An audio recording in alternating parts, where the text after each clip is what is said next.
இன்றைக்கி சனிக்கிழமை 3வது வாரன்றதுனால பகவான் கோயிலுக்கு போயிட்டோம். அதாவது வந்து லாஸ்ட்டு 2 வீக்காக போயிருந்தனால இன்றைக்கி நம்மளுக்கு 3வது வாரம். ஸோ இன்றைக்கி போயிடணும்னு சொல்லி ஹஸ்பண்ட் கூப்பிட்டதுனால நான் கிளம்பிட்டேன். அது மட்டும் இல்லைங்க, லாஸ்ட்டு 1 வீக்காகவே நம்ம ஊருக்குள்ளே இல்லை. பர்சனலாக எங்களுக்கு கொஞ்சம் ப்ராப்ளம். ஆக்சுவலி இதை வந்து ஒரு சில விஷயங்களெல்லாம் நம்ம யாரோடையும் ஷேர் பண்ணிக்க முடியாது. அந்த மாதிரி இஷ்யூஸில் தான் இப்போதைக்கு நாங்கள் இருக்கிறோம்.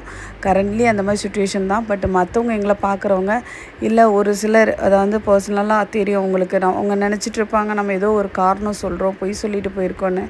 அவங்கவுங்க வழி அவங்கவுங்களுக்கு தானே தெரியும். அந்த மாதிரி எங்களுக்கு எங்களோட பிரச்சனை அந்த மாதிரி இருக்குது. ஸோ அதனால் நாங்கள் வெளியே போயிட்டோம். ஒரு 1 வீக் அப்புறம் இப்போ தான் வந்தோம். வந்ததுக்கப்புறம் பார்த்திங்கன்னா இன்னும் எத்தனை கோயிலுக்கு போனாலும் பாவம் போகாதுன்ன மாதிரி நம்மளுக்கு தொடர்ந்து பிடிச்சிக்கிட்டு வருது. ஒன்றும் சமாளிக்க முடியலை, அப்படி போகுது லைஃப்பும் சரி, புட்டிக்கும் சரி. கொஞ்சம் டேஞ்சர்ஸாக தான் போகுது. ஸோ ஹெவி டிராஃபிக்ங்க குச்சனூரில் இன்றைக்கின்னு பார்த்தீங்கன்னா. அது மட்டும் இல்லை, நம்ம ஆட்டுக்குட்டியெல்லாம் பார்த்தோன்னா ஒரு கேச்சுவல் பொண்ணு அழகாக இருந்துச்சு.